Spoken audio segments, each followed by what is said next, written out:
روزانہ 5 چیزوں سے پناہ مانگا کریں۔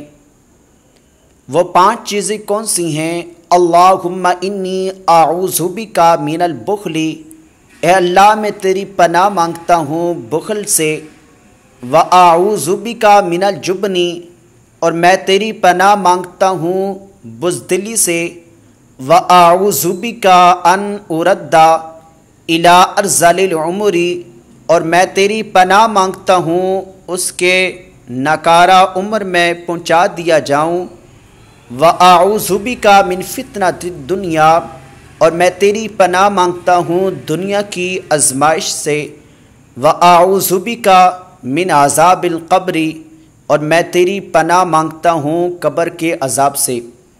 روزانہ ان 5 چیزوں سے پناہ مانگنے کا اہتمام کیا کریں۔ ویڈیو اچھی لگے تو میرے چینل کو سبسکرائب ضرور کیجیے گا اور بیل آئیکن کا جو بٹن ہے اس پر کلک ضرور کیجیے گا۔ جزاک اللہ۔